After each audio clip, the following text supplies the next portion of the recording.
The programme you're about to watch was recorded 15 months ago. We've not been able to show it until now for security reasons. Not security reasons concerning Revelation TV, but because of safety concerns for the person and the family you're going to see and hear in this interview. Let me tell you how it all came about. 15 months ago we received a phone call in the Revelation office from a gentleman who asked us if we could promote a peace rally that was being held in Bradford the following weekend. Well, at the time there seemed very little that we could do to promote the peace rally. It was far too short notice for a TV station. The caller explained to me on the phone how the peace rally was in aid of a man and his family who lived in fear of their lives in Bradford. The background to the story was that the man had been brought up as a Muslim but had had a dramatic conversion to Christ. And because of his change of faith, he had faced shunning and harassment from his community, bricks through the windows of his house being burnt down, cars damaged and written off, and finally, a beating which had almost taken his life. I wanted to know more and asked if the gentleman would be willing to tell his story on camera. The caller said he'd see what he could do. It so happened that I was filming at a conference in London the following weekend. Any chance of him coming to London, I asked. I promised to make space during the day to film him if he came. And so it was the following weekend, during a break in filming, I saw this man hobbling towards me on crutches. He introduced himself. He told me his name was Nissar Hussain. What you're about to hear is his story.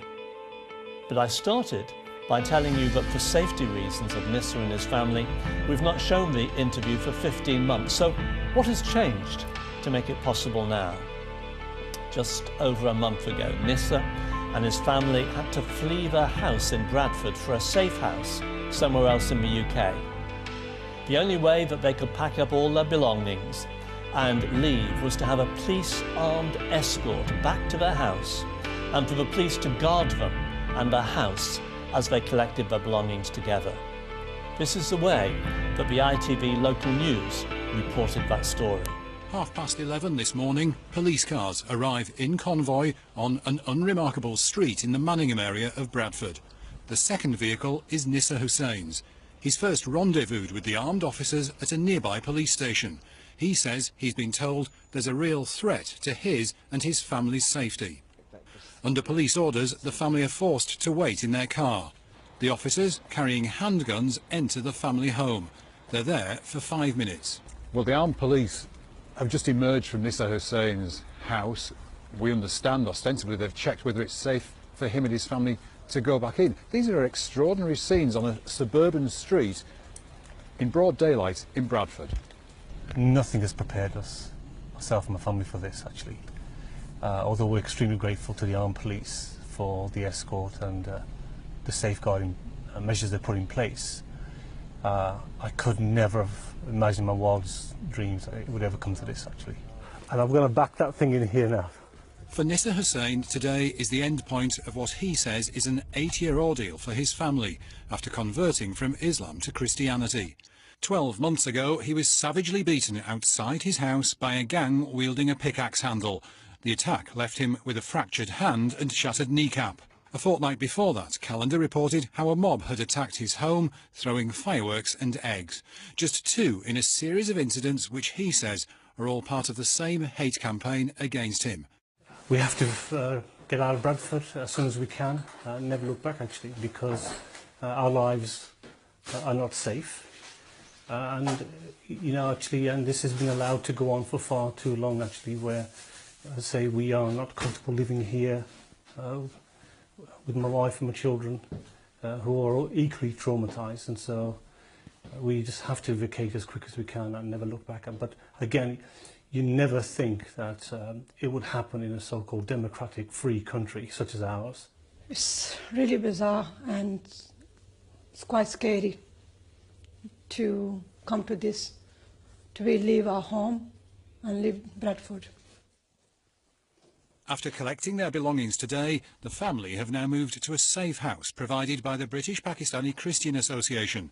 It's now set up a snatch squad, in its words, to rescue other threatened Christian converts so-called apostates. Clearly, there have been other people who've converted from Islam to Christianity, and I know there have been problems, but some people have managed it without this level of antagonism and harassment. Is there something special about Nissar Hussain that has attracted this violence, these threats? He's spoken out.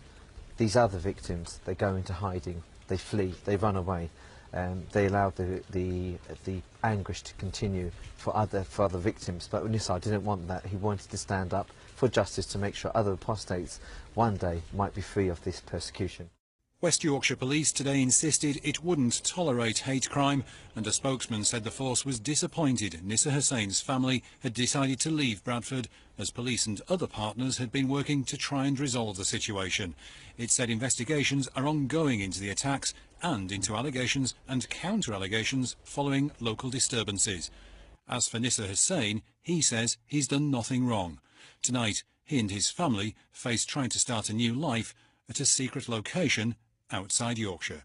John Hill, ITV News, Bradford. It's staggering to think that of all this has been happening in the United Kingdom. We're supposed to be a multicultural, multi-faith nation able to get on with one another. Nissar has not committed any crime. The only reason this is happening is because he's chosen to change his faith and become a Christian. All he wants to do now is to tell people about the Lord Jesus Christ. After I'd met and talked with Nissar, a few days later I rang the man who'd originally phoned our office. I said to him, "Can you confirm the things that Nissar told me over the weekend are true?" He assured me they were. I want you to know, I also believe that what you're about to hear is true. Over the last 15 months, Nissar's story has been confirmed to me in many ways. That's why I'm telling this story today. Be prepared to be shocked and challenged as you listen to Nissar's story. Well, I want to say welcome to you to another programme.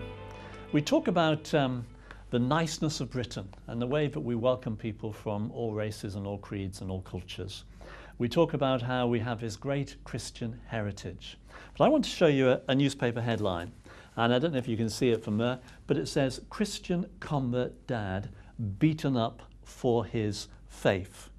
And then underneath it says, "The attack on the father and five was not in Pakistan," or we could have said in Iraq or Korea or other countries that we think it might happen, "but Bradford in England."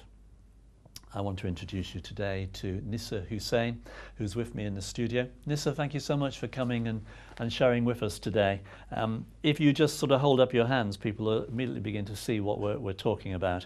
You literally have come out after how many weeks in hospital? Just short of 2 weeks. Okay, and to get here, you've got a crutch that's over there as well. You were pretty badly beaten. Yes, sir. I sustained a fractured patella, which is a kneecap, and a fractured hand. Okay. And sort of severely bruised and beaten all over. And the reason for that is because you're a Christian. I'm a Christian convert from a Muslim background, yes.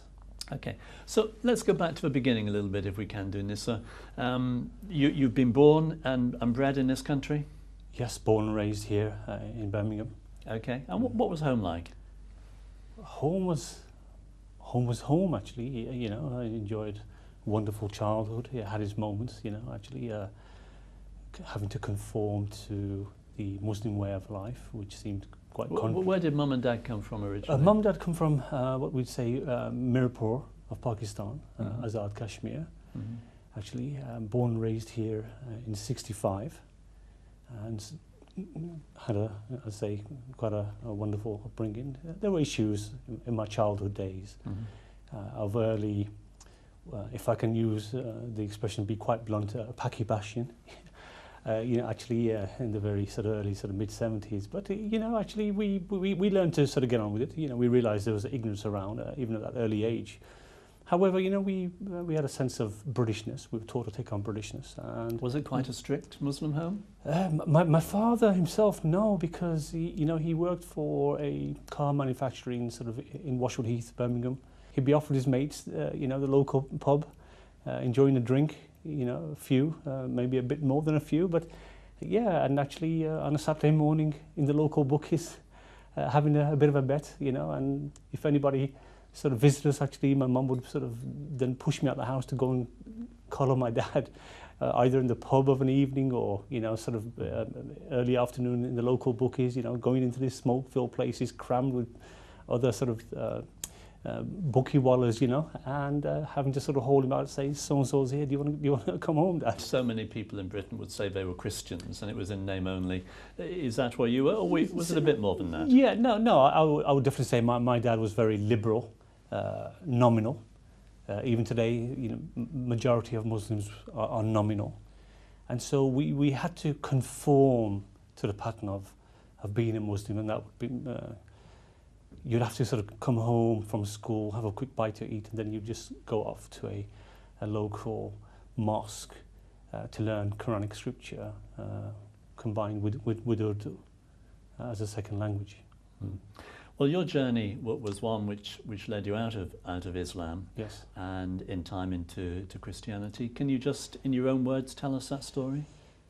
I actually came to faith through a school friend of mine who was a bother boy, a skinhead, openly racist, you know, young man, and actually hard as nails, and actually very streetwise, and we wouldn't see him for very, very many months in the school classroom. He would go away.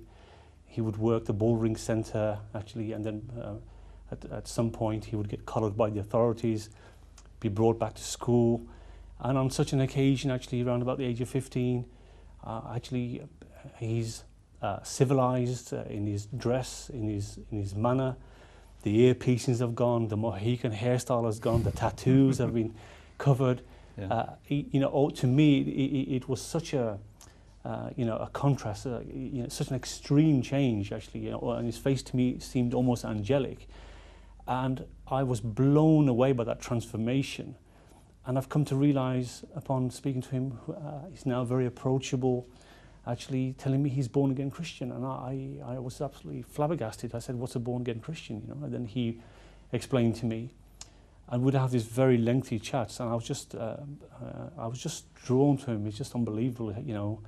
And eventually, after some weeks, he said, "Can I impart to you a Gideon pocket New Testament?"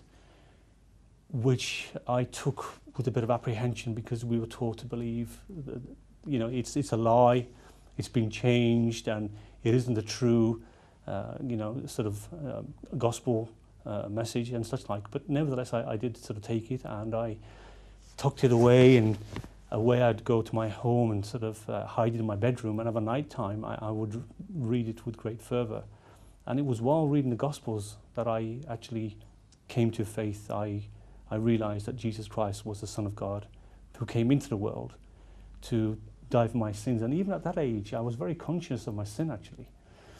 And you know, we would be going to mosque and sort of speaking, you know, joking in a foul way, or other kids actually, and then come sort of fasting times, you know, what you'd do, you know, you'd put on sort of the traditional shalwar kameez, but underneath you'd have your tracksuit bottoms on and your t-shirts and whatever, and as soon as you'd sort of join the evening prayers after the fast was broken, and you'd kind of go on sort of to the back, and sort of as people are sort of prostrating, and sort of before you knew it, you were out the back door with a group of mates and sort of, you know, having a whale of a time, you know, and so I was very conscious that, you know, I was a sinner, actually. And, so how old were you when you made a commitment to Christ? 15.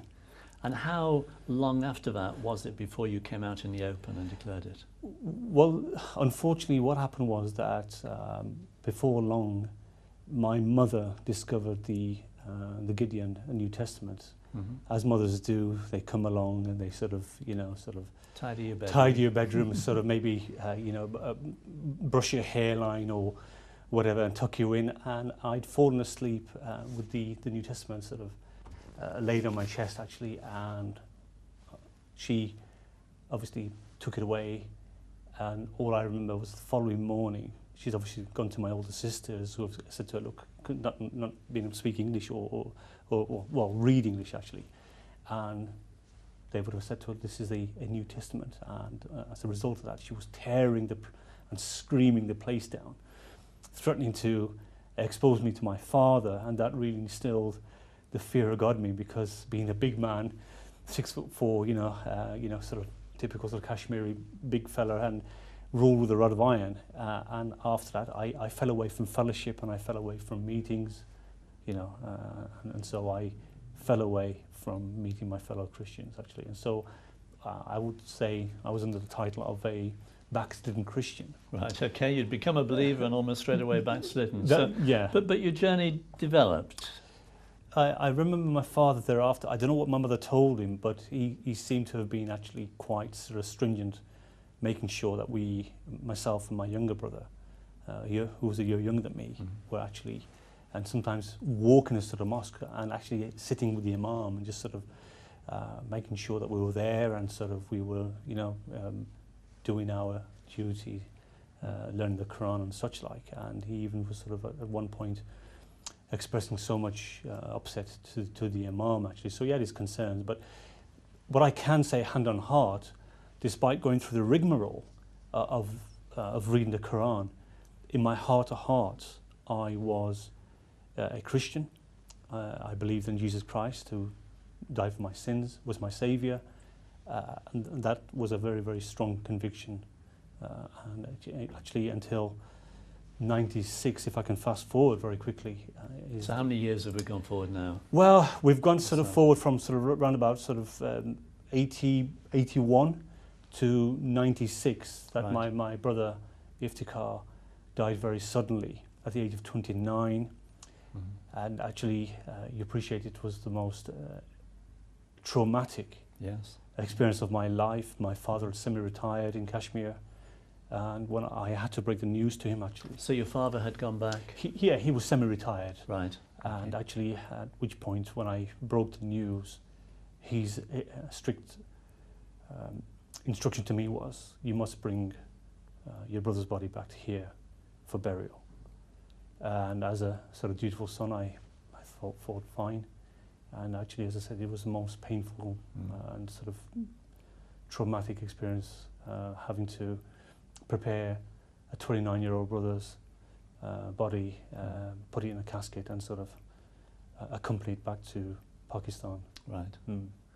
And so you went back, and the funeral took place, and you saw your father again, and all the family. Yes, I was there for 3 weeks actually, and no sooner did we arrive that they like to get on very quickly and bury the deceased. And it was whilst they were lowering my brother's casket that I really looked down actually at his grave, and I said, Lord, I've been ducking and diving for a long time, and I think it's a matter of time before I will join my brother someday, and I feel that I should make it right with you if you'd accept me, and I'm going to serve you in the best way that I can. So I made a commitment of faith at that point. Yes. So soon after that, you came out in the open and declared yourself a Christian? Yes, especially after my brother's death in 96. Actually, that's when Iftikhar died, and you appreciate again, there was such a deep void and a pain in my life, and I realised it's only the Lord Jesus that could fill that.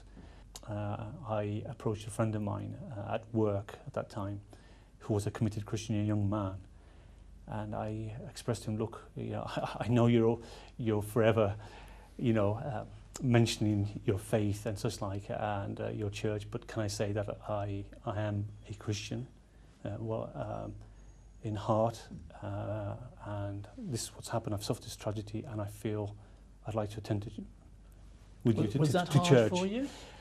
No, it seemed the natural thing to do, the right thing to do, to get back with fellow believers and in church, because I sensed that I deeply needed to have this void filled and be comforted, and I knew that only Christ could do that actually. And so my friend at work, he was beside himself, actually, absolutely elated, and he couldn't believe his ears. And I started going back to church with him, actually. All right. Yeah. So suddenly on a Sunday morning, your neighbours could see you and the family, was it, going to church? Well, no, sir. I mean, what happened actually, my wife, I mean, here I am now, disappearing, going to church, well, disappearing twice in the morning and in the evening. And this happened for about 4 or 5 weeks or so. And then one afternoon, upon my return, she confronted me and said, "You're going to church?" And I couldn't believe it. And I was just stumped. And I said, "Yes." And she said, "You're a Christian?" And I said, "Yes, I am." And her immediate reaction was one of shock, horror. She then pulled my 4-year-old son and my 2-year-old daughter away from me. And she said to me, "Do not touch my children and do not come near me." And I just remember just sat there absolutely broken, not knowing what to do here, away from my extended family, you know, my parents, my siblings in Bradford, thinking, "Lord, do I now suffer the fate of losing my wife?" And so I just sat in my brokenness and I said, "Well, Lord, you know, you need to do something here, because I don't have the energy. You know, I'm still suffering the pain and loss of my brother. And I don't feel like I'd live if I was to lose my wife and my children." And of course it reflected on me when I went the following week or two to church. And I remember a sister who I come to know, and she asked me, "Is everything okay? You don't look particularly good." And I said, well, no. She was an older, mature sister, so I confided in her what I was going through at home, and I feared losing my wife and my children. And she said, "Please, can you not try to bring your wife over to our home, maybe, and let her experience that, you know, we're not, I don't know, perhaps these white English devils, or she will get a sense of our family and the grace of God in our household." So I said to her, you know, "Thank you very much, you know." So I went away, and I was trying to persuade my wife. She wasn't particularly communicating with me at all, but as a subservient wife was still obviously looking after me and sort of cooking and the rest. And eventually she agreed to come along with me to meet you know, the family, this invitation I was given. And I was watching her and observing her actually throughout the time we spent there, and she had an amazing time actually. And then in the course comes towards the end, they said, "Would you like to meet so-and-so? They are Pakistani Christians. There's a Pakistani Christian fellowship here." And I was absolutely dumbfounded, and I said, "What?" Because prior to that I thought I was the only Pakistani Christian, believe it or not. And you know, I was the only convert in the world. And she said, "No, you know, there are some families here. Please, may I introduce you?" And I looked at my wife. I could see her ears just prick up actually. And then we soon, after that initial meeting, we met a first Pakistani Christians I ever met in my life. Right. And then we ended up going to the fellowship, which really resonated with my wife, culturally speaking as well and such like. And thereafter, I remember some weeks later, a pastor near Easter said to me, "Can you not sort of bring your wife and family along? Actually, I think it'd be good just for your wife to sit in the back and just let her see, you know, what we do here in church and such like, and it'd be a celebration time for her as well." And so I then went away and started working on that and said, "Look, the pastor has said, look, you know, he wants to invite you. Would you just want to come along? There's no obligation." And given her curiosity, you know, she then came with me. And I couldn't believe it actually towards the end of the service when the altar call was given. The kids were at the creche, and I looked around. I couldn't see my wife anywhere. And next thing I saw, I was just, you know, as I say, I was completely blown away. And she's at the altar, and she'd confessed Christ, and she accepted Christ. Wow. Yeah, just very amazing. What an amazing story. But I mean, whilst your story has got such positives and such wonderful ending through your testimony, you equally in this country have experienced the most horrendous persecution. Tell us about it. Well, we became a complete family as converts, if you like, and so I remember expressing this to my friend actually, that I felt I couldn't keep this secret anymore. And one of my closest friends was a Pakistani Muslim chap, and when I expressed to him, look, I've converted to the Christian faith, he absolutely recoiled in horror and said to me, please do not knock on my door again. Really? Yes.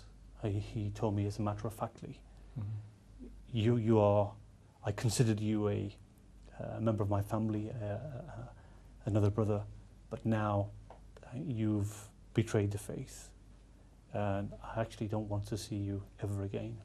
And as a result of that, he then went out like wildfire. So he then passed the news on? Certainly, with other friends and people I knew in the area. And then actually you become quite shunned, you're despised, rejected.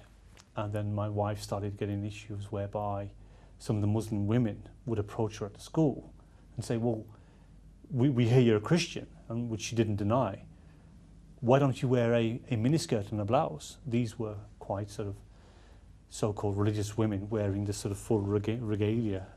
Some were from different communities, the Pashtun community, who have seen themselves a bit more stringent, you know, by wearing the niqab and hijab and such like. And my wife would say, no, not at all. You know, I have a heart change, but look, you know, I'm born and raised in Pakistan. You know, this is my makeup, this is who I am, this is my heritage. You know, I have nothing against modesty, blouses or whatever, but that perception is very wrong. And as a result of that, what happens is that the young men became very hostile. It always starts off with name calling, trying to treat you as though you're some kind of second-class citizen, as per their understanding. You really have betrayed the community, have you? Is that how you perceive? That's right. According to them, not only betrayed the community, but betrayed Islam, betrayed the Prophet of Islam. And so therefore, we are, according to Sharia stroke Muslim law, we're classed as apostates. And therefore, you know, under the blasphemy stroke apostasy law of Pakistan, which resonates here, we become subjugated, and we become, as I say, a target. It's hard for us to understand that in this country, because, you know, if somebody wants to be a Muslim or a Hindu or a Roman Catholic, then you can just change from one to the other, and nothing's done about it. But for a community in Pakistan, it just really is anathema. It doesn't happen, does it? There is no middle ground. It came as a complete shock to myself, a real shock to the system, actually, because as you appreciate, growing up in this country and being British, despite having a heritage and a culture, you know, you have this wonderful respect for other people, for their religious rights, freedoms. You have every respect, regardless of one's creed and colour. So it was a real blow, actually, even to myself. I mean, we realised that there was going to be issues where I was going to really be shunned and cut off from my immediate family, i.e. my parents, my siblings, and of course the extended family. But I never, in my wildest imaginations, realised it was going to be so terrible, actually, by fellow Pakistanis, you know, my own countrymen, if you like. And it hasn't just been name-calling, which in itself is bad enough.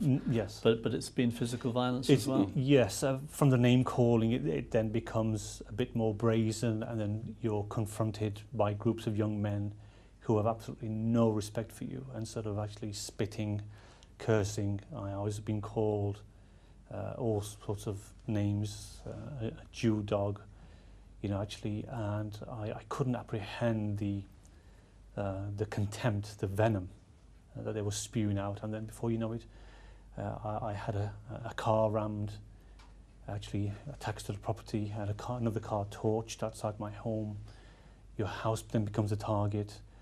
Graffiti, using very descriptive, very terrible language, actually, and sort of what we would say hate crime and such like, and then bricks are going through the window, and you are then actually being intimidated, harassed. Your home becomes a prison because these people are acting with such impunity and with such lawlessness that you think, well, you know what, I might as well be in Pakistan, and the police have completely failed. If I give you an example of our previous home that we were forced out of, they never once acknowledged it as a hate crime, never mind religious. Did it make you think about giving up your faith?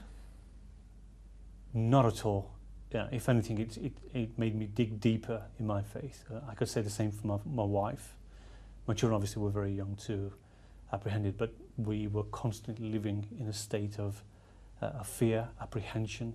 We were suffering acts of terrorism when you're having your car torched 3 o'clock in the morning, and actually screaming in such horror, seeing several foot flames shooting up from the car.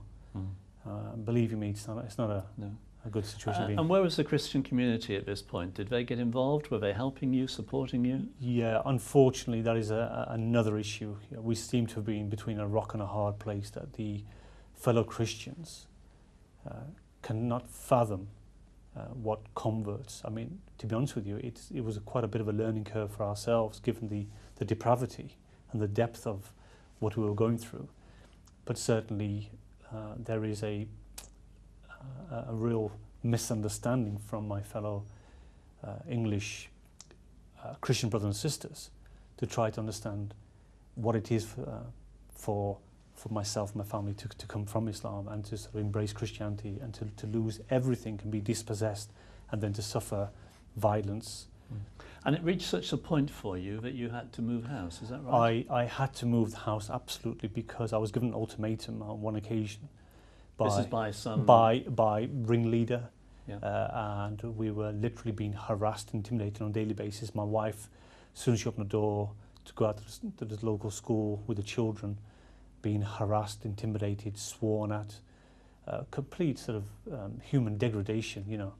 Actually, almost at times followed in car, just sort of literally crawling behind her, and just verbal abuse and intimidation.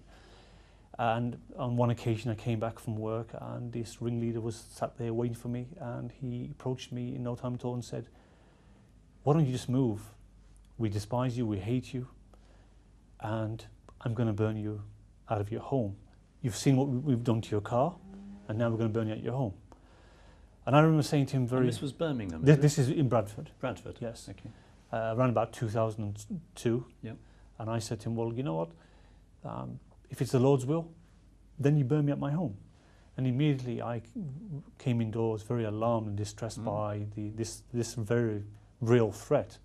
And I actually got to speak to a sergeant. I said, I want to speak to somebody at a higher level. And eventually I was put through, and I expressed to him what had happened. They had a very long history of all our issues, you know, over the years.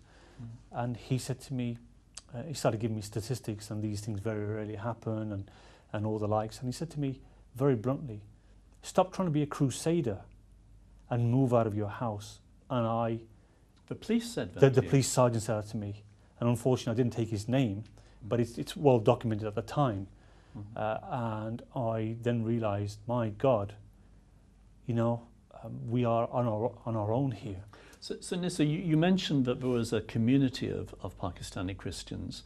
Was it you who'd been singled out because you were a recent convert, or would all of the Pakistani Christian community be experiencing similar to a... No, this is very unique to the convert. And although there seems to have been an acceptance of generational Pakistani Christians, but it hits such raw emotions and such a raw nerve when it comes to the convert from Islam to Christianity, actually. And just to say very quickly that they did carry out that threat. They broke into a house next door, and it was vacant, had been for some time, and they deliberately set fire to the upstairs front bedroom window.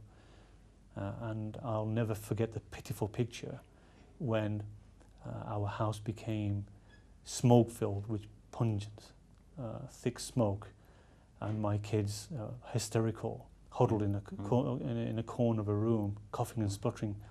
And actually, while I was frantically ringing the fire brigade, actually, thankfully they came within minutes, and actually 4 fire engines and floodlit the sort of whole of the house, breaking doors, windows, hose pipes, engine noise, and I can't express to you the distress of my children actually whilst these group of Pakistani young men came and thought it was very funny and having a good laugh actually. So it was not long after that we then were literally forced out of our home. But I can imagine this, people who are watching today saying, but this is Britain and we have a good police force, and you know, if things like that happen, surely you were able to identify who the ringleader was. Didn't the police arrest them? Didn't they end up in prison? It seems to me actually that for fear of upsetting the Muslim community and whatever other thoughts the police might have had actually, that we were completely on our own, and this is what's more disturbing actually, that the police didn't take the appropriate action. There wasn't one charge against any of these young men. Here we are, fast forward to today. Yes. You had this terrible which suffered for over several years. The children couldn't sit in front of the bay window. We didn't know where the next brick was going to come flying from. Despite a 7-foot fence built around the back garden, they didn't play for almost 5 years because bricks, missiles were being lobbed, verbal abuse while I was at work. And so we had no choice. We were forced out through the fire incident.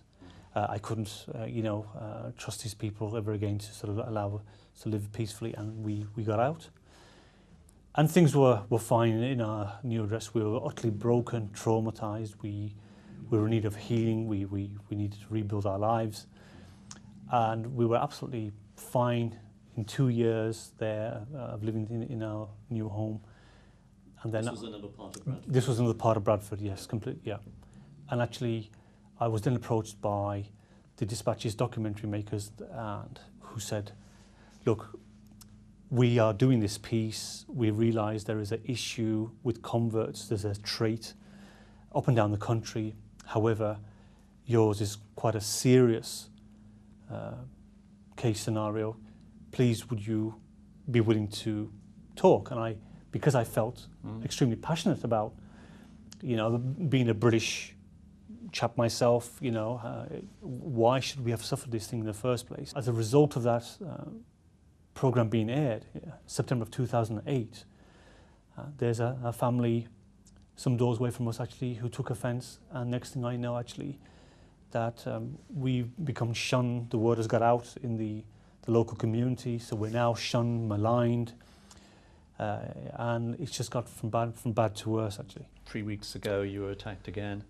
Well, very badly beaten. That's right. We actually endured years of being maligned by people on my road, up to the sort of school playground, a Church of England school, a primary school, and actually I was told that by another school parent, do you know that you're labelled as somebody who's anti-Islamic, you're on YouTube, you're outspoken, and I was mortified actually. And this particular school parent, being a Muslim chap himself from a Pashtun background, said to me, I have no issue personally, but this is what's been said about you, but I've checked you out on YouTube and there's nothing to suggest that you have said anything about the Muslim faith. And so in a nutshell, and you haven't, have you? No, sir.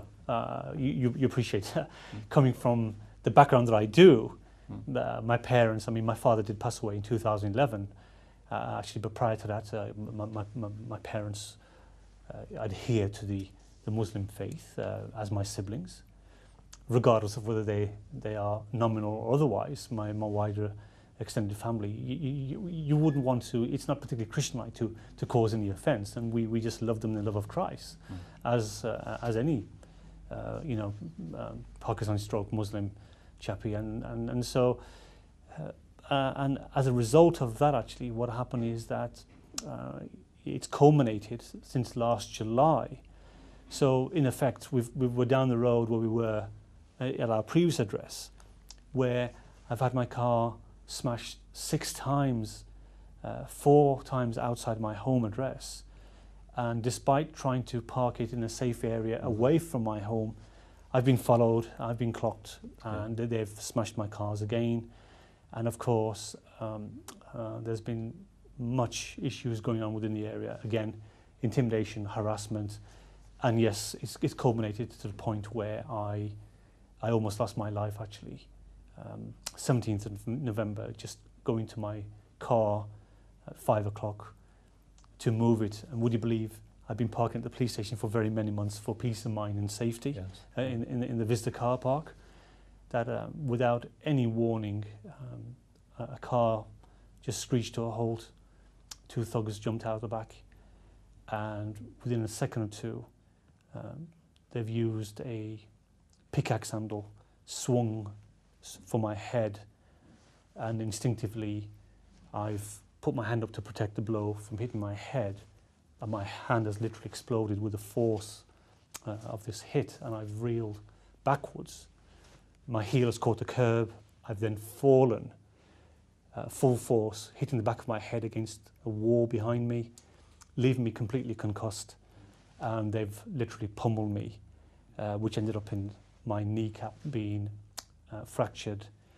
And then I was still able to wriggle around, move around, and I'm just very grateful and thankful to the 2 Polish gentlemen, my ex-neighbours who happened to be there, who came running to my aid, and literally these thugs then made haste and drove away. Yeah. Nissar, I can imagine people who are listening to your story absolutely horrified at what they're hearing. What can Christians do? What can people who are listening to this story do to help not only you, but those who are converts from Islam and other faiths who maybe are getting similar kind of persecution? Certainly there has to be a great understanding by the wider church, especially the Anglican Church in particular. They really have to support the converts. They then become that family, that support, that protection. And Christians really need to understand that that convert has lost everything, as I expressed earlier, your parents, your siblings, your wider family. There are repercussions, sometimes very severe. Thankfully, death is not associated with converts too often in this country. There have been cases over the years, few and far between, but as far as I'm concerned, it's still far too many. And there has to be a recognition that there is no middle ground in Islam by Christians, but also they need to raise the bar. They need to raise these things with those people in authority, governments, to really get the Muslim leaders, whoever they are. Everybody seems to be a leader in every mosque, actually. However, they need to get them to understand this is uncivilized, it is un-British. They enjoy every freedom that the West affords them, every benefit, religious freedom, and they have a rightful duty, living in this country, to convey the same to the convert. Well, Nissar, I want to thank you so much for coming today. I know that physically it's cost you a lot to do that. I want to thank you for having the courage to share your story. And I do believe that the Christian community, certainly those who hear this broadcast, will want to begin to pray and to support you. So bless you, and thank you so much indeed.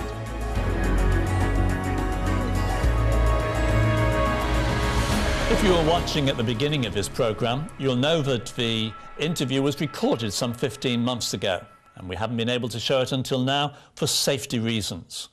But I'm delighted to say that on the phone to me now is none other than Nissar Hussain, and he's going to give us an update on what's been happening in his life since that interview was done. Nissar, thank you so much for talking to me. You're very welcome. Always good to hear from you, Gordon. Well, and you too. Now, Nissar, we're able to show the interview now because you've moved from Bradford into what we call a safe house. Can you just tell us what's been going on in your life? Well, there's a lot to say, but I'll try to, given the time limitations, but certainly I can tell you that we finally have made out to green pastures. We are safe and well, and we had absolutely no alternative but to move because of imminent death threats to myself and my family. Dear, dear. But thankfully now you have been able to move, and you're in a different part of the country, and you've been there, I think, for a month or two now, and so far so good. Yes, sir, that is true, yeah. We're certainly sleeping better. Okay, that's good. Nissar, your family, your dear wife Kubra and your children have taken this journey with you. And they must have suffered and struggled so much, and particularly as they've watched you. How have the family managed to cope? Well, I'm just so grateful to the Lord for their tenacity and their, remarkable strength, actually. That, as you say, they are traumatized at this moment in time, but we're also very grateful that we no longer have to, flee or look sort of over our shoulder and think how we're going to live our lives, So it really, for us, is just, we're just so, we just can't thank God enough, and the move, actually, that has really lifted our spirits, actually. Mm-hmm. Nissar, the things that have happened to you are horrendous, and yet the scriptures talk in terms of forgiveness and holding out an olive branch towards people who do things to us. How do you feel at this moment of time? Yeah, this is our duty to forgive. It's extremely hard in the face of adversity. When it comes to your lives, your wife and your children, your family. But then we realize, don't we, that as born-again believers, that, we give God thanks in all things, in the good times, the bad times. And of course, the Lord himself came to maturity through sufferings and through trials. So we can align ourselves with him and we can endure. Nissar, here we are 15 months on from the things that you talk about in that interview. How can we pray for you? Yeah, certainly pray actually for our continued safety and welfare, our healing. You appreciate you don't come away unscathed. We are suffering actually the after effects, if you like, the trauma of all this. I myself have been classed with post-traumatic stress disorder, which is, humanly speaking, it's going to happen, and it will affect us in some way, shape or form. And we're trusting God for healing and for our future lives. So if you can kindly pray for that, actually. And of course, there is so much of the constraints involved as well, which people don't seem to understand, that, you're now forced out of your property, the bills will have to be paid. And of course, I'm jobless at the moment, so just pray that God's will be done in our lives, and we'll be in a better frame of mind, and these things take time, and we'll get back on our feet and continue to press on. I mean, you say there, Nissar, that you're trusting in God. Has it dented your faith at all, what's happened to you? Not at all, not at all. I've seen the Lord's goodness time and time again, where the bishops have failed, church have failed, but he never fails, actually. And just when you feel that there is no way out, his grace just floods in, and you just are propelled on a different level, and he comes through ways that we can never imagine, or understand. It's a remarkable story, and the trials and tribulations that you faced are fearful. And yet we're commanded to reach out to our neighbours, and our neighbours include in this country those who are of a different faith. How, if people who are watching have got people in their community who at this moment of time are Muslims, how would you say we should be sharing the good news? How do we do that? What is the right way to share the good news of Jesus Christ?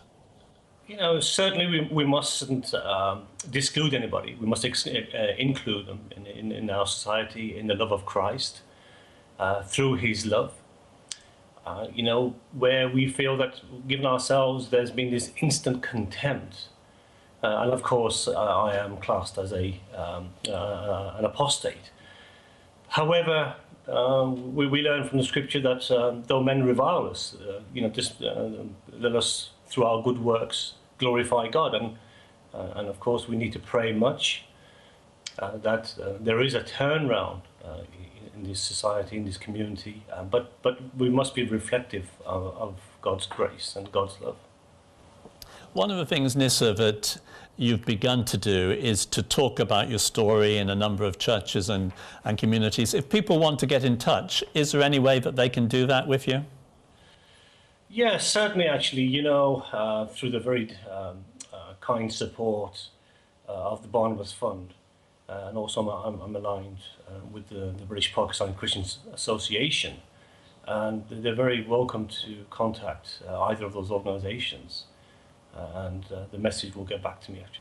Okay, and I would say that similarly to our viewers, if you're wanting to get in touch with Nissar, then if you ring our office, then we'd be pleased to be able to pass your details on to Nissar and his family.